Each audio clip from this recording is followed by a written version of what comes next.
Thinking is the most important work that we do. Thomas Edison said, thinking is the hardest work of all. That's why most people would rather die than think. And yet thinking is the most important thing you do, because the quality of your thinking determines the quality of your decisions. The quality of your decisions determines the quality of your actions. The quality of your actions determines the quality of your results. Welcome to the Ed O'Keefe Show. Transform your mind, accelerate your business, energize your body, and inspire the world. Now here is your host, Ed O'Keefe. In this episode of the podcast, you're going to hear a very special presentation delivered by none other than Brian Tracy. So everybody, let's give Dennis Profit's warm welcome to Mr. Brian Tracy.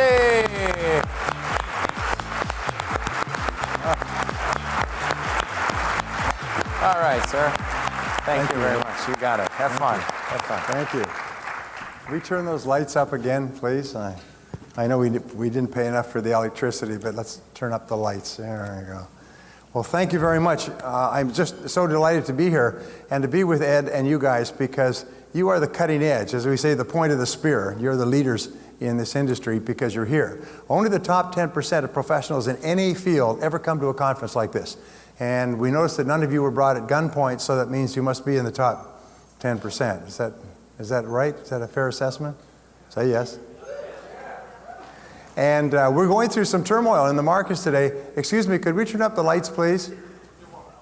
Oh, they're warming up? Did we turn them off? Oh, that's interesting. Okay, there we go. As the philosopher said, life is just one damn thing after another. So we're going through some turmoil in the markets today. And I remember in 1907, there was a financial meltdown in the U.S. markets. It looked like the U.S. economy is going to collapse. And J.P. Morgan brought together some of the top business people in the country, and they all sat down.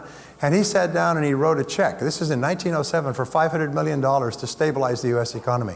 One man, one financier by himself did it. Now, it's not possible today, but he was asked by the journalist, Mr. Morgan, what's the market going to do? And he said, well, I've given this considerable thought. He said, and I have concluded that the market will fluctuate. And this market will fluctuate. We're going through some very interesting times now. Whenever you have a long period of time, you go through a hangover period, which is what we're going through now, because of too much debt in too many different ways. And it all has to flush itself out of the system. But our market will stabilize. There's still 300 million people who need to eat and drink and go to work and school and have their teeth taken care of. And so business is going to be good in the future. We just have to stay calm. It's really easy to stay calm when everything's calm. It's when things are a little bit turbulent that you need to stay calm. You just take a deep breath and just be cool. Epictetus once said, the Greek philosopher, he said that circumstances do not make the man, they merely reveal him to himself. And so it is not circumstances that make our character, it is how we respond to those circumstances. And all throughout life we'll have problems and difficulties. Anybody here have any problems, by the way? Yeah. Well, it's the way that we deal with our problems, the way that we respond to them. We cannot control the problems. In fact, what we know is life is a continuous succession of problems.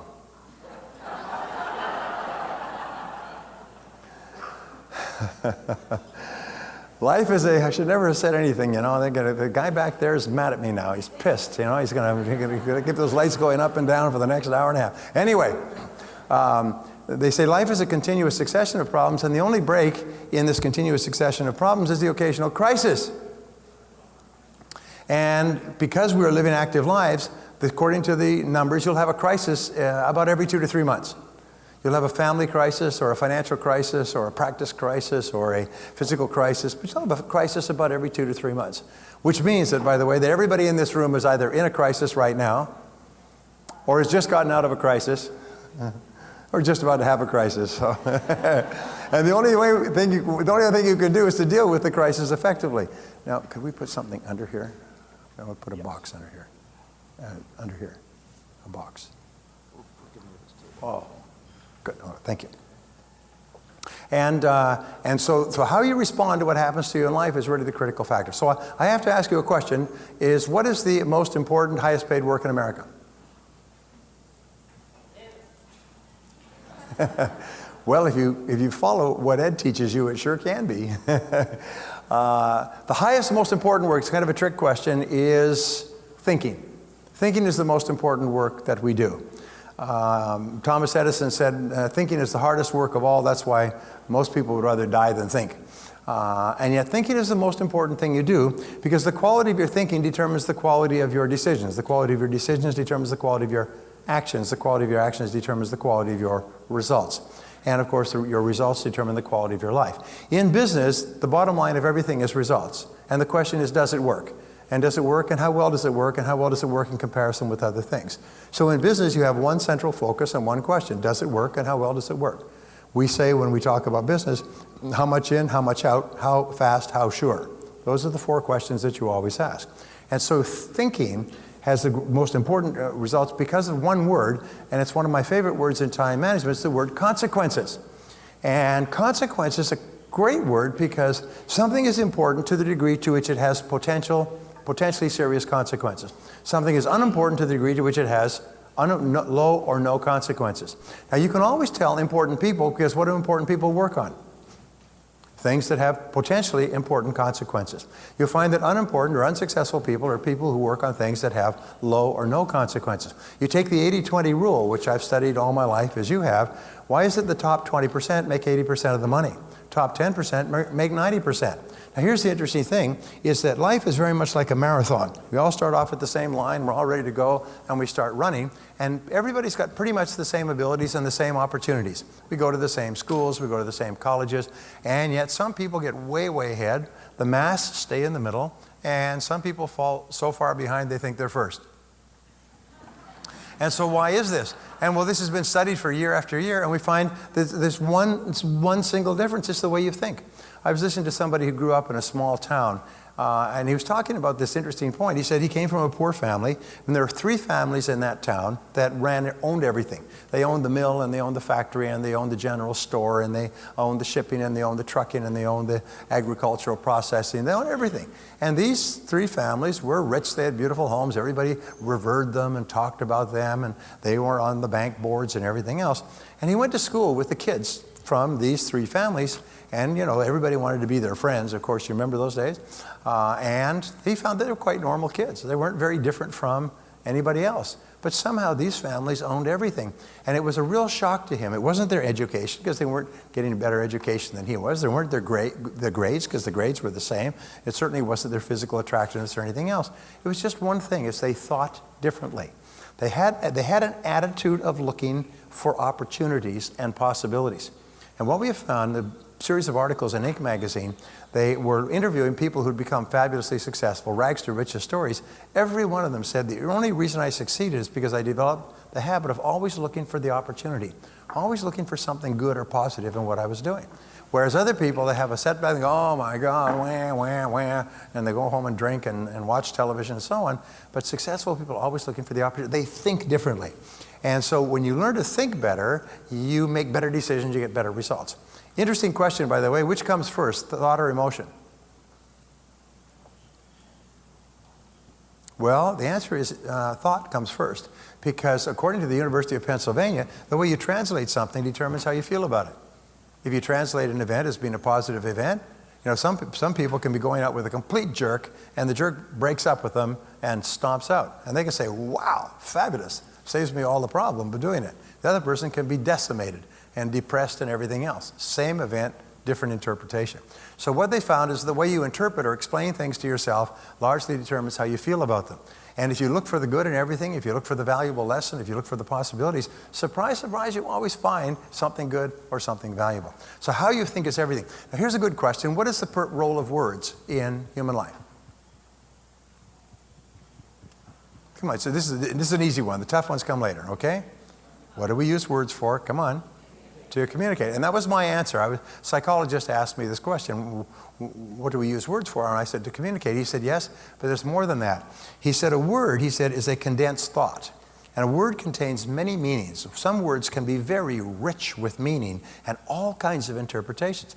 Take a word like family, as it applies to yourself. Take a word like love, or children, or home, or take a word like freedom, or financial independence, you know, or success. These words are rich words. There's libraries full of books written on these individual subjects. So what they did, starting about more than 50 years ago, is they began just testing this thesis and testing people on how many words they could recognize. like pays to increase your word power from Reader's Digest. Did you ever read that? And you read it through and you're a little bit kind of disappointed that you missed half of them? You ever had that experience? Wow. Well, what they did is they took people and they just analyzed how many words out of the 4,000. By the way, if you want to know the 4,000 most common words in English, the words that they base the SAT on, the LSAT, all the great tests, you just go to the internet and put it on Google and say 4,000 most common words, and there it is, and you can print it up. And it's about 20 pages, and it just gives you the word and the word meanings. And if you know those words, it'll put you in the top 10%, 5% of Americans living today, just because you know the words. Anyway, so what they did is they tested people, and they asked them, how many words do you recognize? And then they sorted them by socioeconomic level. There's 7 socioeconomic levels in America, by the way. Even though we are an egalitarian society, all societies have hierarchies, and we have a hierarchy. They found the people that knew the lowest number of words were inner city dwellers, and they had an average vocabulary of 400 words. Now, the English dictionary has about 650,000 words, and they knew 400. And some of them were words that are not repeatable in a family publication, and they were used as verbs, nouns, adverbs, and adjectives. Anyway, so then they went to the next level, and they knew more, and they went all the way up, and they found that the people at the highest levels of society recognized the most words. So they said, well, let's test this as a thesis, and they took people out of corporations, people who had certain levels of management, and they just experimented for 1 year. They taught them 5 words a day. An average, say, 1,500 words in the course of a year, and watch what happens to their lives. Well, it was just astonishing. They learned the words so they could recognize them and use them. They were promoted 2 or 3 times. Their income went up 50 to 100%. They were moved up into management. Their social circle changed. The people they hung around with and wasted time with in the evenings changed it completely. They started to associate with people who had higher vocabularies, because you always tend to associate with people who have the same level of vocabulary as yourself. It's almost like cream rises. You start to rise like cream as your vocabulary increases. Now, why does this happen? It's because the more words you know, the better you can think, because you have more tools to think with. You can think with greater subtlety. You can analyze things better. You can make better decisions. So as you learn more words, you actually become smarter. And every brain cell, as you know, is connected to 22,000 other brain cells. So as you learn more words, you connect those with other words, which enable you to see things, to sense things, develops your intuition to a higher level, and it makes you more successful. Now, why do I tell you all this? I'm sure you're fascinated by semantics. It's because when you come to this conference, what you do is you learn concepts. You learn words and concepts and ideas that you may not have thought about before, that open your eyes, like turning on the lights, which we did. They turn on the lights, which enable you to see ways to build your practice that you've never seen before.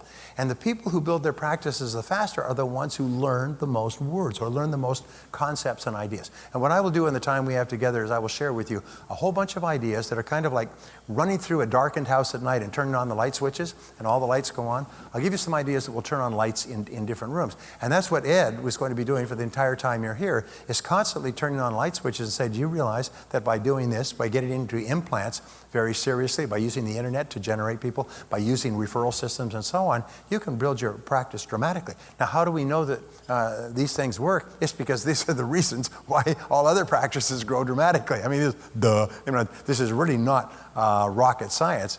And I'll talk about that in a couple of seconds. So here's my next question. Who is the most important person here? Well, the answer is you are the most important person here. You are the most important person in your entire world. You are the most important person in the universe to you.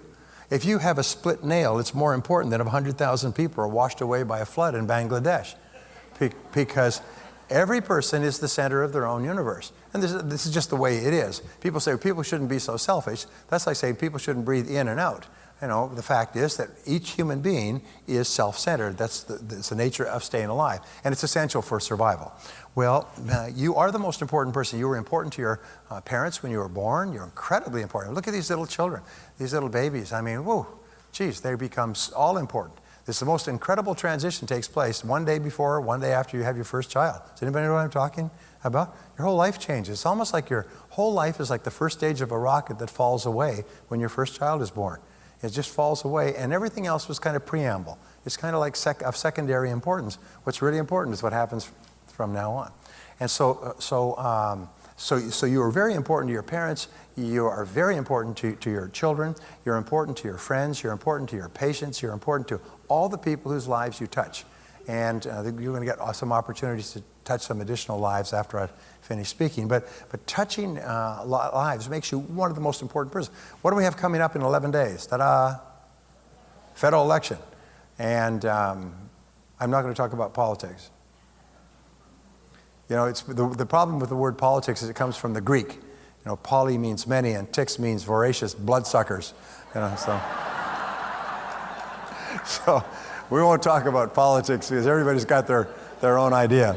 But I will just tell you this: if you vote the wrong way, your taxes are going to go way up. Right now, if you vote the wrong way, your taxes are going to be 50 to 60% as an independent business person running a private practice. Anyway, that's if they can get it all through. If they can't get it all through, well, then you'll only be 55%. That's before state taxes and sales taxes and car taxes and other. Anyway, but I'm not going to talk about politics. In the election 11 days from now, you walk into the voting booth and, hey, right next to you, there's Bill Gates. And the other side, there's Warren Buffett.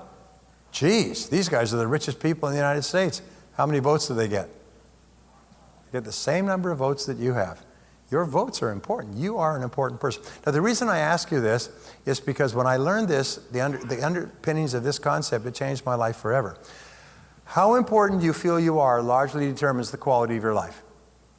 How important you feel you are, how important and valuable you feel you are as a person, largely determines the quality of your life. It determines how you think about yourself and how you feel. It determines how you treat other people. And the interesting thing is how you treat other people determines how they treat you. It determines your goals you set and how persistent you are in achieving those goals. It determines the amount you discipline yourself, how hard you work. Everything is determined by how important and valuable you feel you are. Now, psychologists call this your level of self-esteem. And your level of self-esteem is like the reactor core of a nuclear generator. It's the power source of your personality.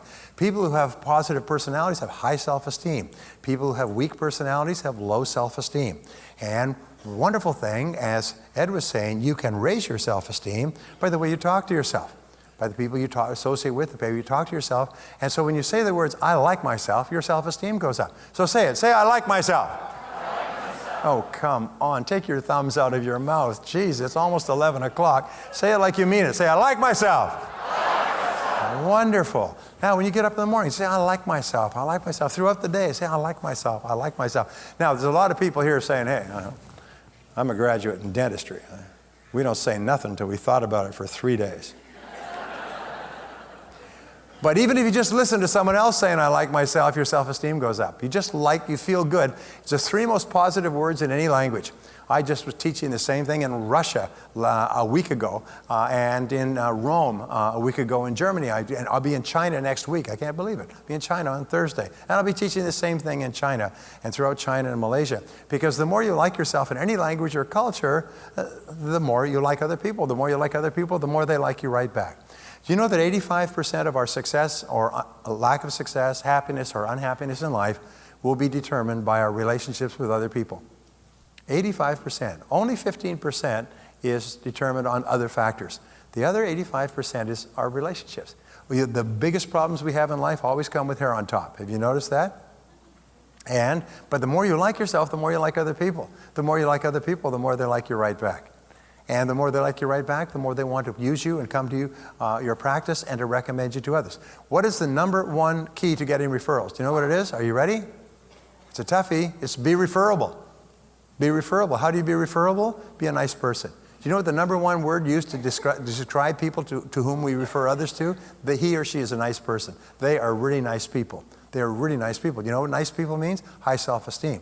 You walk into a dental practice where the people are grumpy and say, sit down there and we'll call you when you're ready. You know, all right, it's your turn. What's your name? Trashy? No. Tracy? All right, whatever. Get in here. All right. And then the other looks at your teeth and says, oh my God, what a terrible job. Whoever's been working on your teeth before. I mean, you should have come here years ago. It may be too late. I mean, and then you go into another practice and everybody's cheerful and they recognize you and they say, hi, how are you doing? Please sit down. We'll call you in a minute. If there's a delay, they say, I'm sorry, there's a bit of a delay.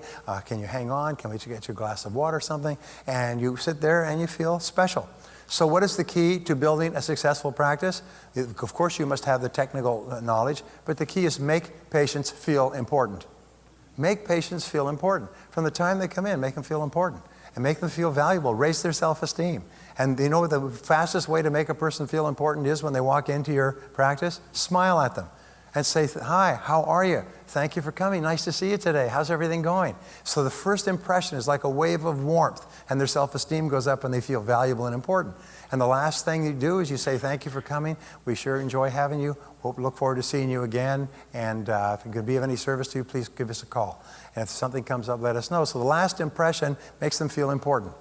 And in between, treat them like they're the most valuable people in the world. And I promise you, you'll have to turn your phone off to keep people from calling to make appointments, because once you make people feel important, their friends will all want to send people to you. Anyway, it's a small thing, but how much you like yourself is important. Now here's the second thing. We find that really top people in every field love their work. Is they don't look at their work as, and get through this. They love their work. And you can only be successful if you love your work, if you're doing something you really enjoy. Now, there will be mornings when you will get up, and so what they say is, I love my work. Say, I love my work. Whoa, whoa. Time to look for another field for some people here. All right. Try it again. Say, I love my work. Wonderful. Now, there will be mornings when you get up, and you will not say, good morning, God. You'll say, good God. It's morning. But you can get yourself cranked by talking to yourself in a positive way.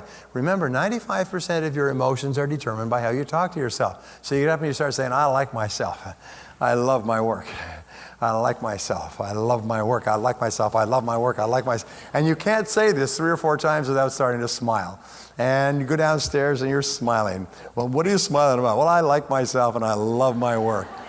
And you know something? When a person walks into your practice, they know if you like yourself and you love your work. They can tell.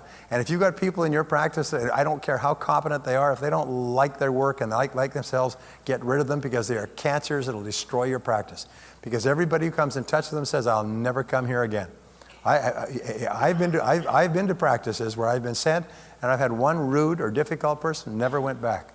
Never went back. Every time I thought of them, I had an association, a negative association. Would never refer them and never go back. Now, as Ed will tell you, the easiest customer to keep is a happy customer. Easiest place to get referrals is from happy customers. So I want you to ask, here's a great question. I'm going to get on with my subject. But here's a great question, is how many people does the average person know by their first name?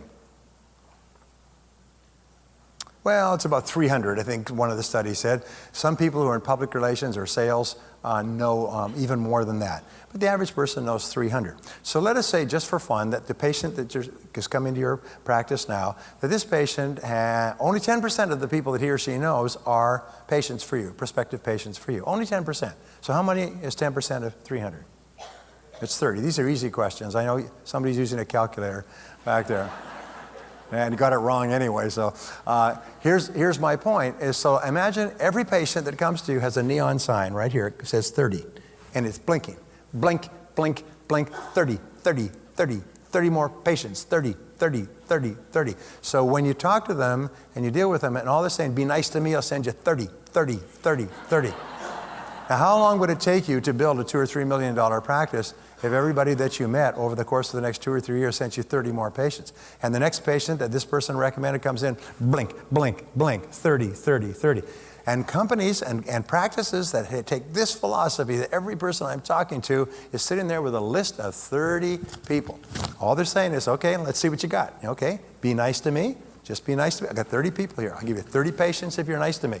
How nice would you be to someone if they had 30 patients to give to you? Would you call them up afterwards and see how you're doing? Would you thank them when they came in? Would you be specially enough? Would you come in and check on them and say, thanks for coming? Is there anything we can do? I mean, what would you do extra if somebody said, I've got 30 patients, just treat me nice. Take my love and advice, treat me nice, you know. Are you with me so far?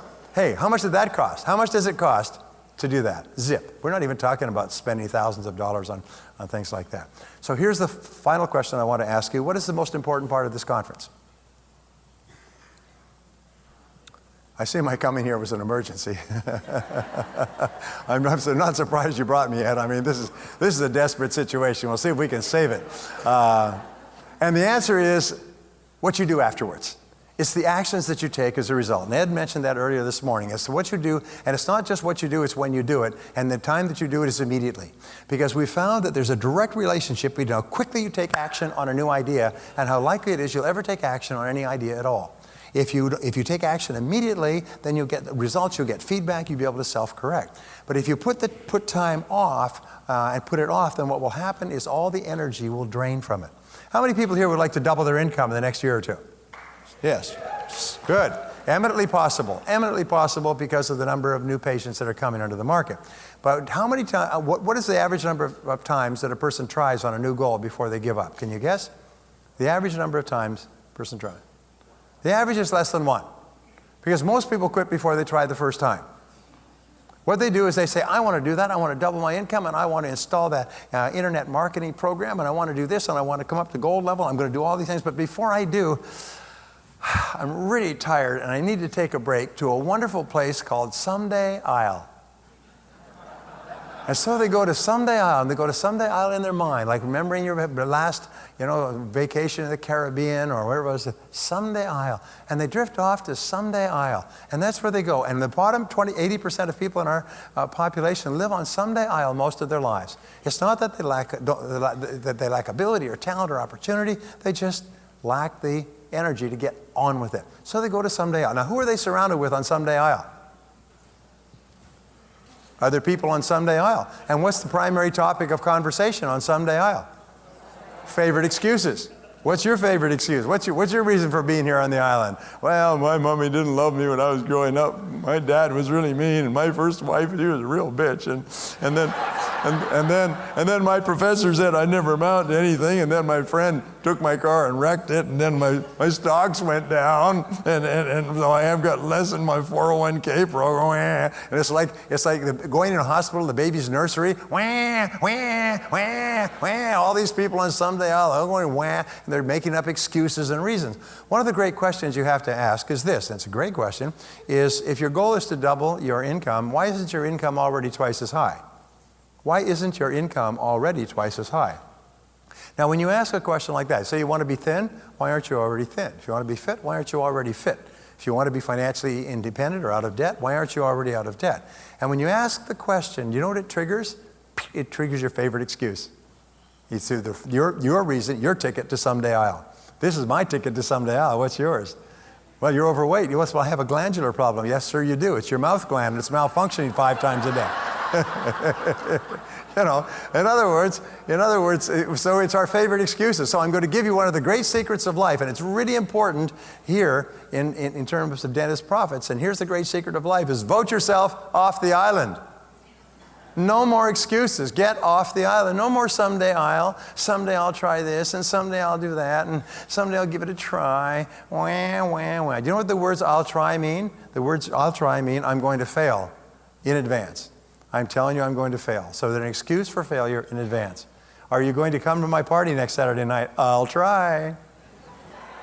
What does that mean? That means I ain't coming, baby. I'm giving you a signal. I'll try means I'm not going to do it. I'm going to fail. So don't ever say you'll try. Either do it or don't do it. Get in or get out. Vote yourself off the island. Make a decision. And what we found is a direct relation between how fast you take action on an idea and how likely it is you'll ever take action on any ideas. According to Aristotle and all the great thinkers for more than 2,000 years, virtually 95% of everything we do is habit. We have habits of getting up and habits of brushing our teeth. We have physical habits. We have habits of thinking. We have habits of action and so on. 95%. So if you were to take action over and over again, repeatedly on a new subject, what would you eventually develop? A habit. If you develop the habit of taking action, you become an action-oriented person. And you can start off with nothing going for you. You can start off with a limited education, or you have good education, start off with a new practice in a new town and everything else. But if you're an action-oriented person, and you try this and you try that, and you try this and you try that, and you try something else, and you learn to get feedback, there's nothing to stop you from being successful. All successful people are intensely action-oriented. But it means that if you hear something here, take action on it immediately. If you hear something here, think, geez, that's good, go back and phone your practice and say, tell somebody, look, why don't we start on this immediately before I even get back? All right? But don't say, well, I'll try, think about it, sounds pretty good, but I got tickets to the island. What am I going to do with my tickets to the island? Well, sell them to the guy next to you. He needs them. He probably uses them all the time. It's like the guy who gets up in the morning and says, I wake up every morning at 6 a.m. just raring to go, and then I force myself to lay there until the feeling passes. Well, that's what a lot of people do. They hear all these great ideas, and they say, wow, that's a great idea. I got to put some distance between me and that idea, or I may even implement it. Oh, my God. Then my income would go up. Oh, that's just too much to think about. Whoa, wait for me. I'm coming to the island. Got a spare seat? Anyway, so vote yourself off the island. Now, I didn't know any of this when I was coming up. I didn't know anything about the 80-20 rule. I started off humbly. I did not graduate from high school. I worked at laboring jobs for several years, and I can tell you the story. I finally got into sales. And in sales, I ran around, spun my wheels, and went in circles, and I made no progress. And after about 6 months of hard work, just barely hanging on, I noticed there was one guy in our company that was making 10 times as much as anybody else. But I was getting up early in the morning, 6 or 7 o'clock. I was in the parking lot when people came to work. I'd work all day long, knocking on doors, offices, and then in the evenings I'd go out and knock on homes and apartment doors. And I'd make a sale a week, maybe. And he would roll into the office at 9 o'clock. Customer would roll in. They'd have a nice little talk. Ho, ho, ho. Customer would sign a big check, sign the order. He'd go out and make a couple of sales before lunch, have lunch with another customer, make another sale, make some more sales, quit at 4:30. He was out selling the whole sales team together. And over time, by the way, I've worked with probably 1,000 sales organizations, and almost always there's one person out of 50 salespeople who sells as much as all of them put together. And they all started off at the same starting line. So I went and I asked him, I said, what are you doing differently from me? And he told me, and I did it, and my sales went up. And then I went back to him, I said, well, what else? He said, well, have you read anything on selling? I said, are there books on selling? I had no idea there were books on selling. So I began to read books on selling. Every morning I'd get up and read for 2 or 3 hours. I'd read in the evenings. And then, what about audio programs? I didn't know there were audio programs. I began to listen to audio programs. I just carried them around. I listened to them until they basically were recorded into my brain. And even today, I can hear the words of the first audio trainers that I listened to. And I began to attend seminars. And then, of course, the most important thing of all for you is to come to practice meetings like this. Well, practice development meetings. Well, what happens is my sales went up and up and up, and then they made me a sales mangler. And as a sales mangler, they said, look, whatever you're smoking, you should get some guys and share it with them. So I went out and I recruited people, and I taught them what I knew, and their sales went up. And today, I meet millionaires all over the world, who are millionaires and multimillionaires who came to one of my seminars or listened to one of my programs and practiced those things and became successful. Which brings us to, and this is the reason I had this up here, I wanted to write down a couple of things. I know you like to take notes. Do you like to take notes? Say yes. Okay. Okay. So I'm going to be watching you. So no more going to the island. Okay, here we go. All right. So what I learned, which changed my life profoundly, is what is called the law of cause and effect. Now, the law of cause and effect is the reason that you're here. It's the reason that explains success and failure.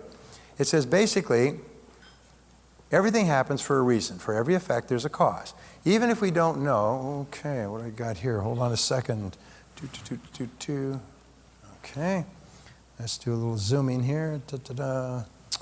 You can see I'm very good with these machines. Focus, okay, wide. How's that? Whoop.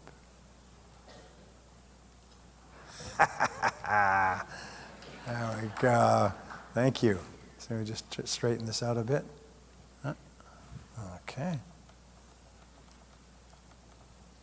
It's like a kid with a toy at Christmas, okay. So the law of cause and effect says that for every effect in your life, there's a cause, that everything happens for a reason. Even if you don't know the reason, there's a reason. Is somebody's practice twice as large as somebody else's practice? It's not because of you or your genetics or your DNA or your chromosomes or anything else. It's just because they're doing something different. That's all. So what you do is if you can define the effect that you want in your life, and then what you do is you trace it back to someone who at one time was earning less than you and who's now earning twice as much. And then you find out what they did. You come here and you ask Ed and his people and they'll tell you, and then you do the same thing. We say success leaves tracks. So you just do the same thing and you get to the same place. Which brings us to one of the great rules of success, is that if you do what other successful people do over and over again until it becomes a habit, nothing in the world can stop you from getting the same results that they do. And if you don't, nothing can help you. Now, this is a very important point to understand, is that all success skills are learnable. All practice, development, and management skills are learnable skills. All sales skills are learnable. All public relations skills are learnable. All physical, mental skills are learnable. You may not be able to play, a classical violin or dump baskets like Michael Jordan, but all business and sales and management skills are learnable skills. And so therefore you can learn any skill you need to learn in order to achieve any goal that you want. And that once you understand that, so for me, that happened to me when I was 23, the dam broke. When I learned this law of cause and effect, I couldn't believe it. My God, you mean I could learn to be successful? I was a failure. I had holes in my one pair of shoes. The shoes were given to me. My size is about 10 and a half. These were size 12, so I wore them like swim fins. I had to kind of lean forward into them, so it went ka-flop, ka-flop, ka-flop, ka-flop. I had one clip-on tie and one shirt that was wash and wear. I had to wash it out in my sink each night because it would stink. And I had one pair of pants. And I put on my little clip-on tie and my little shoes, ka-flop, ka-flop, ka-flop. And that was my beginning of my career. I could tell you within 25 cents how much money I had for the first 10 years of my adult life. And then I learned that you can be in the top 20% of salespeople. You just do what they do. So then I began to ask, what do they do? Well, over time, I learned this. And this is the great principle, is that thoughts are causes. Thoughts are causes. And this is the most important principle of all. This is the great discovery of the great philosophers, the great metaphysicians, the great mystics, the great mystical and religious and spiritual teachers. It's the foundation of psychology and the foundation of success, is that thoughts are causes. Your thoughts, however well put together, as we talked about earlier, determine what happens in your life. And conditions, the conditions of your life, are effects. So basically, you create your own life with your own thinking. Now, this is one of the hardest things for people to understand, is that their entire outer world is merely a mirror. It reflects back to them in absolute, complete accuracy what there is going on inside. Now, much of what is going on inside is conscious, some of it is unconscious, but basically it's the way we think and see ourselves and feel about ourselves on the inside that determines our external world. And if you want to change anything on the outside, you have to change things on the inside. Now, my favorite equation is this. 1-to-1 is what's going on the inside determine what's going on the outside. Now imagine a person looks in a mirror and they don't like the way their makeup is put on, nor they don't like the look of their face, and they start to pound the mirror. Pound the mirror. They go and get a hammer. I got to pound this mirror. You'd say you must be crazy. The mirror is neutral. The mirror just reflects back to you what you're presenting to it. So if you want to change what is being reflected back, you have to change what you present to the mirror. Once you understand that, by the way, you move into the top 10 or 20% of thinkers in the world. The most important quality for leadership is responsibility, is to accept responsibility and say, I am where I am and what I am because of myself. My brother ain't my sister, but it's me, oh Lord, standing in the need of prayer. Which brings us to the greatest discovery of all, which is that you become what you think about most of the time. You become what you think about most of the time. So what do you think about most of the time? What do you think about most of the time? Since your entire world is determined by what you think about, and especially by your thoughts emotionalized. Here's one of the great equations that goes back 2,000 or 3,000 years before Christ. Thought times emotion equals reality. In other words, a thought that is disconnected from emotion has no effect. An emotion that is not guided by thought is just chaos. But a clear thought backed by an emotion, and the emotion can be one of desire, I really want that, or it can be one of fear, I'm afraid of trying it. In either case, the thought times the emotion equals the reality. So if you could think of doubling your income and think of all the reasons why you'd like to do it and all the difference it would make in your life and your practice and what you could do for your family, and you get really excited about that, thought times that emotion is very healthy, and it begins to materialize, almost like a Polaroid photograph used to develop, begins to materialize in your reality. So thought times emotion equals reality. So you become what you think about most of the time. So what do you think about most of the time? By the way, this is a universal principle, but it's not always true, because if it was always true, every young man would turn into a young woman by the age of 20. And of course, fat people would turn into pizzas and alcoholics would turn into liquor bottles. However, I've worked with Tom Stanley and Bill Danko. And Tom Stanley and Bill Danko are the ones who wrote The Millionaire Next Door. And Bill Danko did most of the heavy lifting. He did 25 years of detailed research, surveys, analysis, attending meetings, and so on, to find out how self-made millionaires think most of the time with regard to money. And do you know what they think about most of the time with regard to money? They think in terms of financial independence. And whenever they have to make an expenditure or a decision with regard to money, they say, does this help or hurt? Does this add up or take away? Because everything counts. Now, what most Americans do is they want to be spend, and until their daddy takes their T-bird away. They want to have fun, and put it on credit cards and so on. So the average American, the bottom 80%, lives on 110% of their income. And now, unfortunately, the chickens are all coming home to roost, and their income was built on an inflated home value, and that has collapsed, and so now the whole house of cards is collapsing. The wealthiest Americans save 10 to 20% of their income from their first paycheck. They cut it off the top and they put it away, and they save it, and they build up cash reserves. The wealthiest Americans have 6 to 12 months in cash reserves that they never touch. Now, you could say, well, that's an awful lot, and I can't afford it, and I go, okay, I'm just telling you, that's how self-made millionaires think. Their net worth goes up at a rate of about 7 to 8% a year on their capital base. They don't try to make a killing in the stock market or in .coms and things like that. They save their money and they grow it carefully and safely. They're very attentive and thoughtful about their money. They're very frugal in their decisions. But what do they think about most of the time? They think about achieving financial independence. Tom Stanley talks about going to a conference of entrepreneurs that had been addressed by an economist the year before. And it was at the reception. And he heard people saying, what's yours? And he said, 8 and 4. What's yours? 10 and 2. What's yours? 6 and 3. What's yours? 18 and 2. What's yours? Made it in April. And he was asking people, what is this? What's yours? What's yours? What's yours? He said, well, last year we were taught by the economist to think in terms of how long we could survive financially if our income was cut off based on months and years. And so first thing we have to do is calculate how much would it cost me to survive for 1 month if I had no income at all. And then you multiply that times 12, and that's how much you would require to take 1 year off. Now, one of your great goals in life is to work by choice if you work at all. You want to have enough money so that you never have to work again. You won't ever stop working, by the way, because knowledge workers never stop working. They just do different things. If you stop working with your brain, you start to deteriorate very rapidly. But if you keep working actively with your mind, you can live till your 90s. Anyway, so then you calculate, and this is what self-made millionaires do, is they calculate their monthly rate, all right, times 12 to get their annual rate. I'll just write annual. And then they multiply that times 20, the number of years that they are planning to live after they retire, and that gives them what is called the number. Now, every person here, is one of your responsibilities as an adult, has to know your number. What is my number? And the number is the amount with which you could retire and never work again. And the interesting thing is, knowing your number, calculating your number, will increase your likelihood of achieving it by about 10 times.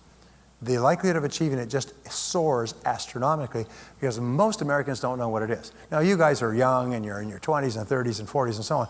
You don't think about this, but self-made millionaires start to think about it at a very early age. And they hit millionaire status by the time they're 45. Others, making a fabulous living, end up at the age of 55 or 60 and they're broke. Because they just, just went to the island every weekend, never thought about it. So, do you want to be financially independent? Say yes. Then think about financial independence. Self-made millionaires never buy new cars. I can't say this in a public audience because there's always car salespeople and they beat me up afterward. But they buy cars that are 2 years old. All the depreciation has been driven out of them so that the prices come down. They buy expensive cars and they get them recertified so they've got another 5-year warranty, and they drive them 10 years until they fall apart. And all the extra money that people are out there buying cars every year and so on, all that extra money, what do they do with it? Yeah, they save it carefully, put it away, and so on. And as a result, they become financially independent. If all you did was buy one car every 10 years and took all the rest of that money and invested it, that alone would buy you 3, 4, 5 years of retirement. I mean, think about that because of the miracle of compound interest. Anyway, that's not my subject. So the University of Pennsylvania was commissioned by several large companies to try to find out the profile of high-performing men and women. Over a period of 22 years, they interviewed 350,000 people. They gave them psychographic profiles to find out basically how they thought in a variety of different areas, qualities, characteristics, virtues, values, and so on.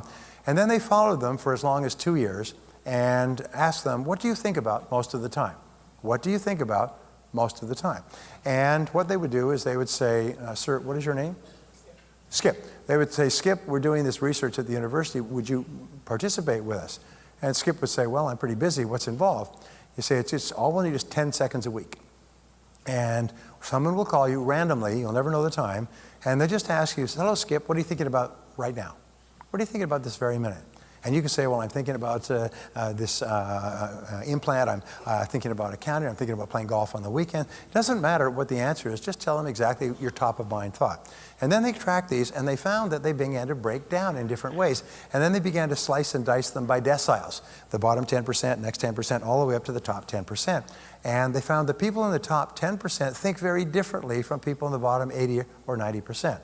Now, can you guess what top people, since you are in the top 10% in your profession, can you guess what top people think about most of the time? Well, the answer is they think about what they want and how to get it most of the time. They think about what they want and how to get it most of the time. So I'm going to teach you a go-forward word, and this is the word that you're going to use for the rest of your career. This is the word that will guarantee that you'll get onto the fast track in life, you'll increase your income at a more rapid rate than the average person, and you take complete control of your life. And the word is how. Say how. Okay, from now on, when you want to double your income, the only question you ask is how. You want to double the number of patients coming to your practice, the question is how. You want to double your profitability, the question is how. You want to solve a problem, the question is how. Now, whenever you ask the question how, which is what leaders do, leaders are all how people. How do we resolve this? What do we do? What is our next step? What's our action? Non-leaders, followers, are passive people. Who did it? Oh my God, what's going to happen?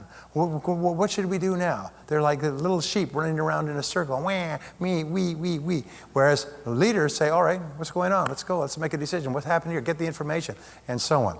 Now, when you ask the question how, it's like stepping on the accelerator of your own creative mind. You step and it goes, run, run, and it throws off ideas, like those little lightning strikes in the cartoons or the light bulbs, and every idea is for an action that you can take when? Now. It's for an action that you would take now. Whenever you ask the question how, run, you get ideas. And the interesting thing is, they did a study at Harvard. They found that the greatest single predictor of success, especially financial success in life, is creativity. And creativity is designed by the number of ideas you come up with. And you'll find that the more ideas you come up with, because of the law of probabilities, the more likely it is you'll come up with a great idea.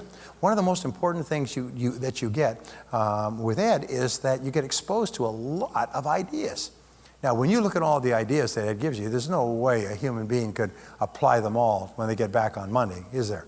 So what you have to do is you have to pick and choose. The reason that Ed teaches you so many ideas, and I understand this, is because you never know which idea is going to be the right one for you at this time. So what you do is you get a lot of choices. It's sort of like going to a beautiful buffet. You're not going to eat everything, but you're going to look at the buffet and you're going to pick the things that you want or need or can use at this moment. So what we do here is try to give you a buffet of ideas that you can pick and you can fill your plate. And a year from now, you may come back and fill your plate completely differently. But it's the number of ideas that you have that largely determines, we say it's the quantity that determines the quality.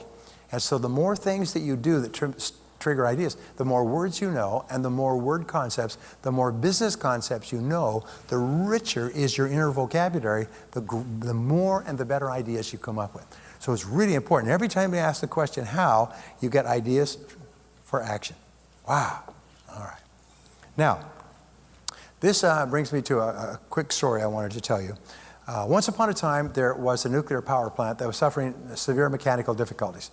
And I'll put this here. And this power plant, power generation was down by about 40%. I had a nuclear engineer in one of my courses. He said, based on what you told me, the plant would be losing about $1.2 to $1.3 million a day in electricity generation if it was off 40%. So that's kind of the numbers that the plant management was dealing with, and they couldn't find it. They did everything possible to find, why is the plant slowing down? It was just running like sludge, if you like. And finally, they bit the bullet, they got a hold of their ego, and they called MIT and had them sent down one of the foremost nuclear power plant experts in the country, MIT and Massachusetts Institute of Technology.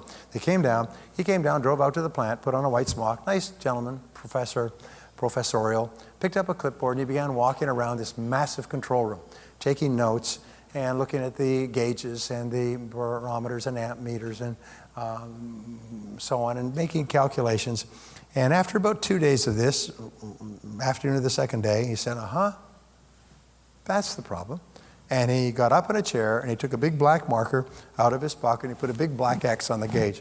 He said, that's it. He said, replace this apparatus and the whole plant will be back up to full power. Thank you very much. He put down his clipboard, took off his smock, thanked them for their time, drove back to the airport, caught his plane back to MIT. Well, they were all waiting. The engineering crew was waiting like runners at the gate for his judgment. Once he gave his judgment, wham, they all went together. They stripped it all down. And lo and behold, deep within this apparatus was a major mechanical malfunction that was not detectable from the outside. So they immediately went to work. They replaced it with all new equipment, put it all back together again, and assembled it, and then threw the switches, and the whole plant went up to full power. And they were so happy. They were high-fiving and cheering and patting each other on the back and so on. They were all happy. They were walking around with smiles so wide you'd think they'd swallowed a banana sideways. And they're all happy like this for another week until they received a bill from the consultant for services rendered, $10,000. Well, the general plant manager calls in the senior maintenance engineer, says, look at that. The guy comes out here, stands around for a couple of days, writes one X on one gauge, and sends us a bill for $10,000. Geez, that's almost as bad as dentistry.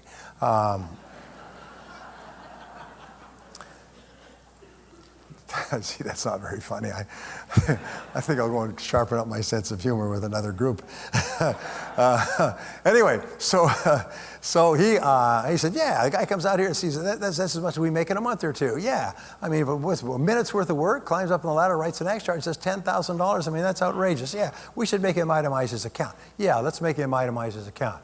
So the plant manager wrote back and said, dear sir, with all due respect, all you did was write one X on one gauge. $10,000 seems like an awful lot of money for that little amount of work. Could you please itemize your account in a little more detail? So about 10 days later, they got a new bill back. It said, for writing X on gauge, $1. For knowing which gauge to write X on, $9,999. In other words, it wasn't the amount of physical labor, and this certainly applies to your profession, it wasn't the amount of physical labor, it's the amount of brain work that went into doing this, the precision brain work. And that introduced me to what we call the X factor. Now, the X factor is one of the most important things I ever learned. The X factor is the key to your success. The X factor is what's going to make you rich. It's made me and a whole lot of other people rich. The X factor is what is going to enable you to double your income and double your time off. Now, the X factor, sometimes we call this the focal point, is to determine where you are going to write the X in each area of your life. What is your X factor? Where do you create what is called the point of intensity? And what we know is that an X factor can be one of three things. It can be a goal. You can have a clear goal. Let's say, call this the focal point. Or it can be a measure. It can be a number, or it can be an activity.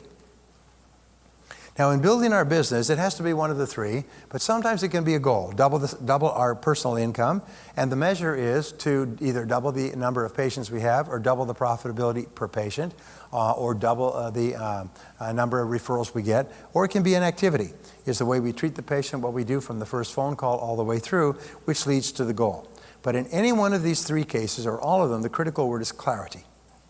In my experience, 95% of success is based on how clear you are about the goal that you're aiming at, how clear you are about the measure that you're going to use, or how clear you are with regard to the activity that you're going to engage in to achieve a particular goal.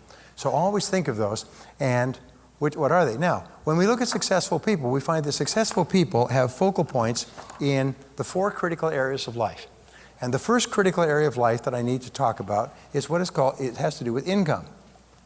This is really important to understand, is the average person who works for a living thinks about their income in terms of how much they earn in a year or a month.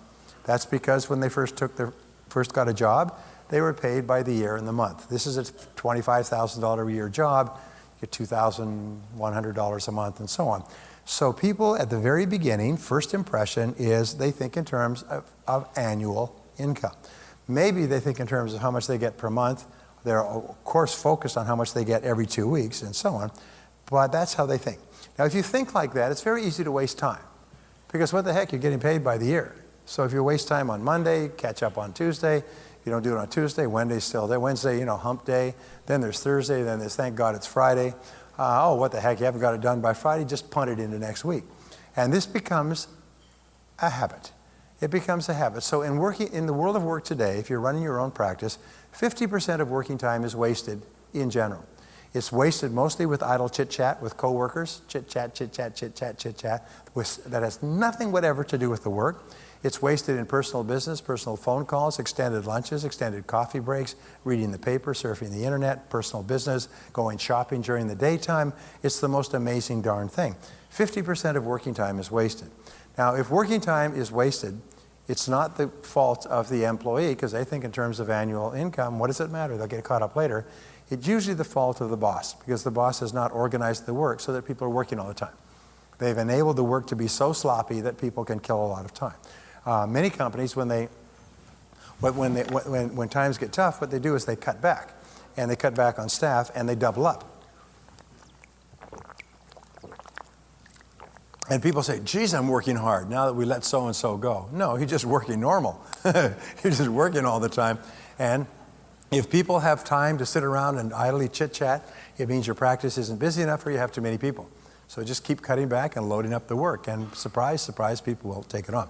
So what top people think about is not annual, but hourly. They think, how much do I earn per hour? And how much do I want to earn per hour? So let's say today you earn $100,000 a year, all right? If you take home $100,000 a year, then you divide that by the 2,000 hours that you work in your practice, and it works out to about how much per hour? Remember your teacher told you, cross off the zeros, divide. How much is it? Come on, quick. All right, use the calculator. That's right, $50. Jeez, several different answers. Wow, got a very creative crowd here. All right. So if you are a $100,000 a year person, you have to earn $50 per hour.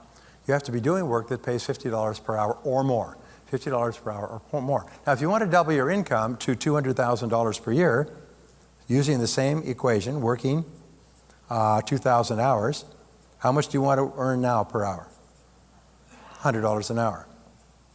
So here's what top people do. In terms of income, they think in terms of their hourly rate. And they focus on doing the things that pay them their highest hourly rate. Which brings us to a great breakthrough concept. It's called the Law of Three. And the Law of Three is the key to doubling your income. The Law of Three says that in your practice, in any field, there's only three things. There's only three things that account for 90% of your income. Three activities. You can make a list of everything you do in the course of your practice, especially working with patients, but you'll find there's only three things that pay you 90% of your income. If you make a list of 10 or 20 or 30 things that you do in the course of a week or a month, then you ask this question. And this is the great question, because you must help every person who is responsible to you, who answers to you, answer this question as well. The question is, if I could only do one thing all day long, what one thing would contribute the most to my practice or to my income? If I could do one thing all day long, what one thing would it be? And in your case, it's probably actually working on patients. Second, if I could only do two things all day long, what would be number two? If I could only do three things all day long, what would be number three? And whenever we put people from any profession through this exercise, they're astonished to find that there's three things go pop, pop, pop off the list. And everything else is a support task, an enjoyable task, a complementary task, a task that can be delegated, outsourced, downsized, or eliminated altogether. And it takes tremendous discipline to do this. Now let's see what I got here. Okay, whoops. Don't mess with it. All right. Okay. Now, I was reading an article by a Fortune journalist, and he interviewed the head of the Palo Alto Research Labs. It's called Palo Alto Research Center, P-A-R-C, called PARC. It's the most famous think tank in the United States. It was founded by Xerox when they were literally printing jillions of dollars, because they're the only company in the world that owned the xerography process. You could either type it yourself or use a Xerox. And they were selling machines by tens of thousands worldwide. They had 2,000 sales offices worldwide, Xerox did. And they made so much money, they decided they would fund a research institute, a think tank, out in a little place called Santa Clara. Santa Clara is right in the heart, the bomb center heart of the Silicon Valley. It became basically the heart of Silicon Valley, was the devices and ideas that were spun off from Palo Alto Research Center. And he was asked recently, with these people, they're all top academics, Nobel Prize winners, top engineers, university professors, published authors, some of the brightest brains in the world, and there's about 100 of them. They all get together there, and they think and talk and kick over ideas, and they have the freedom to create. And they came up with a mouse, and they came up with a monitor, and they came up with a keyboard, and they came up with so many breakthroughs. So he was asked by the journalist, is there a difference in productivity? I mean, these are the top people in the world in their fields. Is there a difference in productivity? He said, yes, the 80-20 rule applies. He said, the 80-20 rule applies. He said, yes.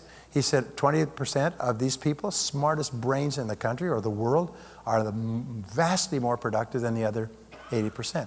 And so the journalist said, well, why do you think that is? He said, well, it's probably because, I've thought about this. Let me show you. And he took out an envelope like this. He took out an envelope, and he jotted down a couple of figures, and he said, that's the reason. And the journalist was so impressed. He said, could I have this? And the president of Park said, sure. So he took it and he republished it in the center of the article and wrote the article around it in Fortune magazine. So let me tell you what it said. Here's the graph that he wrote. And the graph is like this. He said that you could take a graph like this, and then you have, this is the graph of time usage. This is the top 20% of tasks. This is the bottom 80% of tasks. And then here's what is called the curve of time usage. This is where you work on this graph. And then this is you. All right? This is you. And the question is, where do you work on your graph? And this is the great question that determines how well you do in life. It's real simple. Do you work on things with high potential consequences or low potential consequences? So if you come in the morning and you work up here, the things that are in the top 20%, what happens is you'll be one of the most productive people in your field.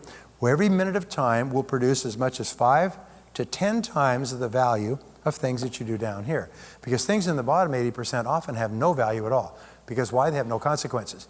If you do them or don't do them, you chat with your friends, you read the paper, you make a phone call, and so on. If you do these things, you could do them all day long and become brilliant at them, drinking coffee and surfing the internet, and it would have zero impact on your income.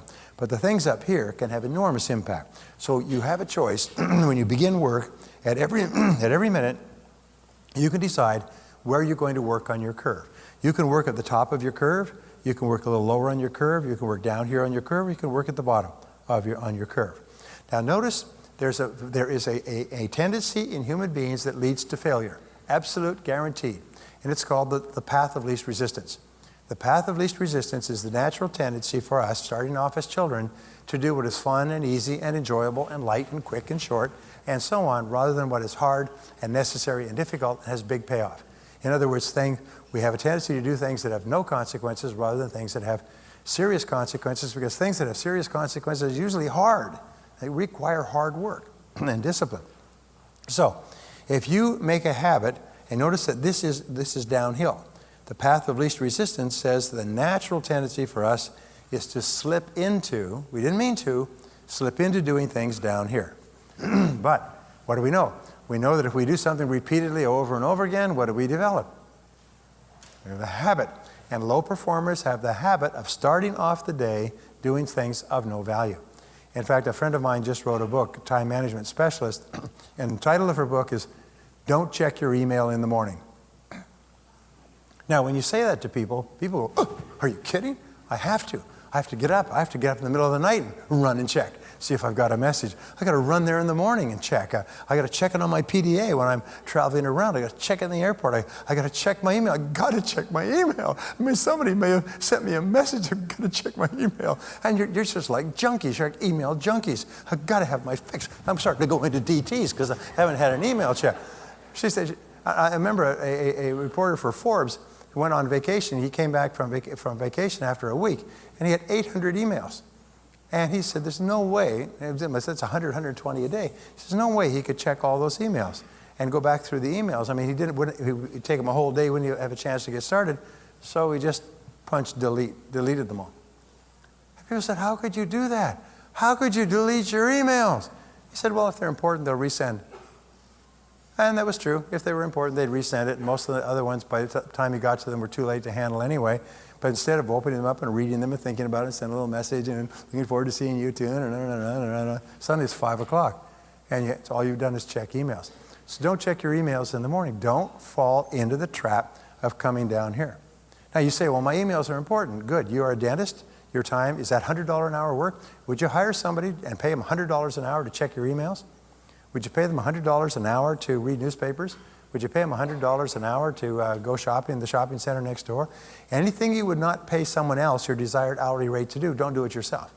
And say, well, but somebody got to check the email. I said, good. If you've got a secretary who will work for $6 an hour or $7 an hour, have her check the email. If she has any questions, she can come to you. After a few questions, she'll got it all figured out. She'll be able to go through your email and sort it in one. You know, I could be gone for a month and never check my email. Never have a problem.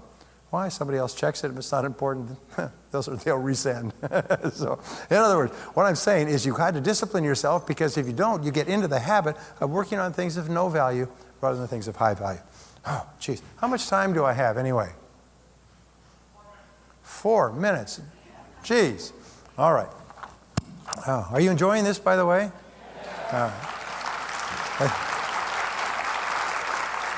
I wish I had 3 hours. But let me just give you the 4 other things that top people think about their hourly rate most of the time. Now, the second most important part of your life is your family. Is your family life. Now, how is it that top people think? Top people think in terms of FaceTime most of the time. This becomes the X factor. The X factor is where you put the emphasis in your life, and the emphasis is on face-to-face, one-on-one. Because there's nothing that can replace this, and there's nothing that's more important. There's nothing that leads to greater happiness and self-esteem and value. I was reading a book yesterday about a woman who was very, very unhappy because her husband never gave her any indication that he loved her and supported her, because he was always watching television. And you ask the husband, he said, sure, I love her. I think she's the most important person in the world. Well, then why don't you spend time with her? Well, I do. I'm in the house all the time. I come home after work every night. Well, no, that's not how women measure love. So the most important thing in your relationships with your spouse and with your children is FaceTime. How does a child spell the word love? T-I-M-E. How do children grow up? With high self-esteem and self-confidence. Their parents give them lots of FaceTime during their formative years. And as a result, they don't understand. They're not working it out psychologically. They just know that if the most important person in my world, this giant, is paying me all this attention, I must be pretty important. I must be really valuable. I must be a good person. And they grow up with high self-esteem and self-confidence, and they like themselves, and they like other people, and they're popular with their friends and everything. There's a great book called His Needs, Her Needs, or Her Needs, His Needs, whatever. And they talk about the 10 major needs that men have and the 10 major needs that women have, alternating back and forth. And all women know what man's first need is, so let's talk about hers. And her first need is for attention, affection, and respect. Attention, affection, and respect. Face to face, eye to eye, heart to heart, knee to knee, attention, affection, and respect. Those are the biggest need. And if she gets those needs fulfilled, then everything else will be fine. If she does not get those needs fulfilled, she's going to be unhappy.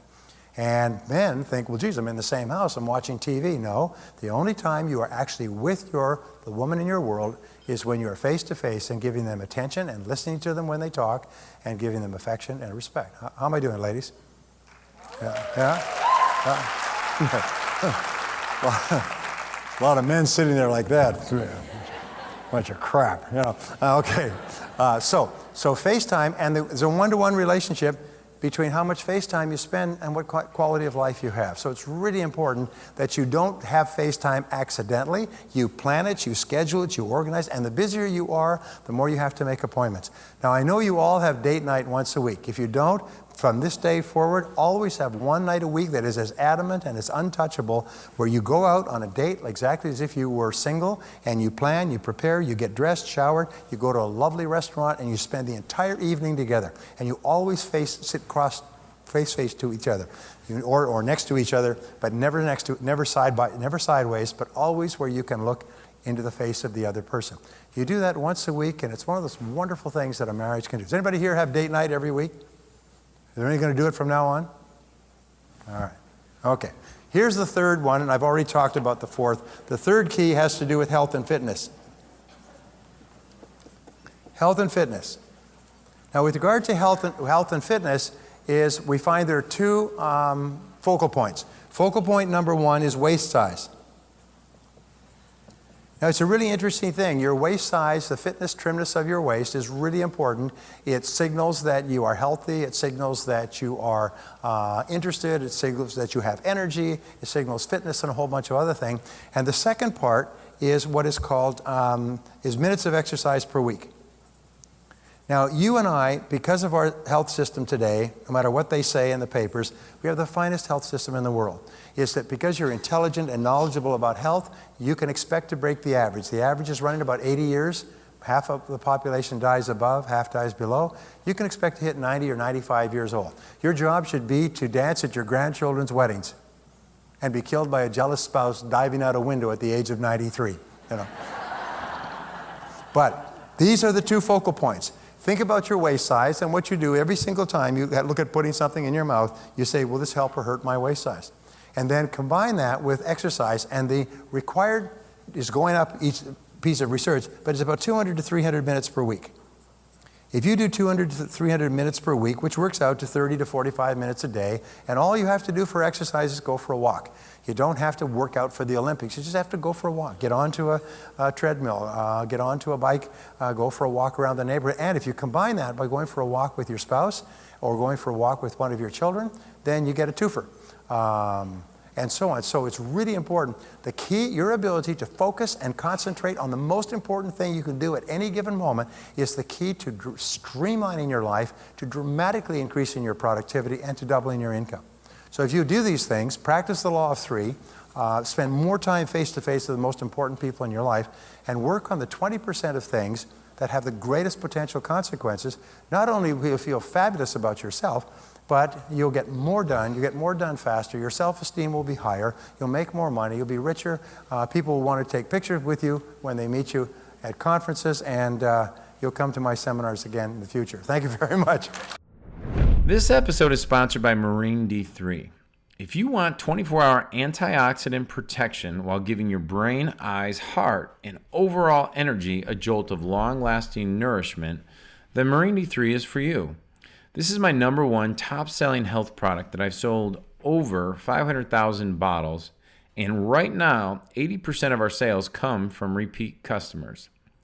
Marine D3 can flood your cells with an abundance of new antioxidants and nutrients that fights and repairs damage done to the cells during exercise, everyday living, and the natural breakdown that occurs as we age. After 15 years of research and over $39 million spent on clinical studies, a renowned biochemist has found one of the world's greatest antioxidants. It's called CNLP, hiding deep below the ocean surface.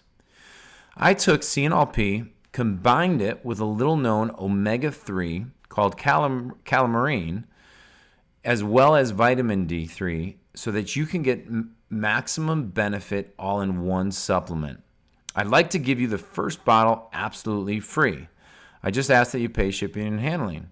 At edokeefeshow.com/free bottle, I'll have a mini presentation that will share more about the supplement and why people are raving about it. Most importantly, it'll show you exactly how you can get it shipped out to you today, just for shipping and handling.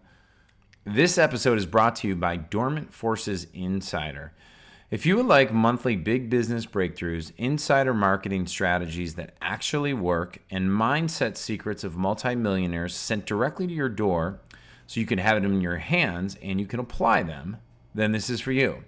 Now, you can test drive my Dormant Forces Insider Silver membership for just 1 month free. If you love it, we know you'll stay with it and let it keep you in the loop of what's working inside my businesses and the other dozens and dozens of businesses that I mentor. Why would you go at it all on your own when you can use other people's experience than just replicate what works? Anyhow, right now you can test drive the membership for just $1 plus a few bucks shipping and handling by going to edokeefeshow.com/dormant forces. That's edokeefeshow.com/dormant forces. And thank you so much for tuning into this episode of the podcast. You can find the show notes for this episode as well as all the other podcast episodes by heading on over to edokeefeshow.com. If you would, please go subscribe to the podcast on iTunes and leave a rating and review. Rating and reviews truly are the best way for you to show your appreciation for the show because they help more people find out about the podcast and decide if this is the one for them. So until next week, it's time for you to go out there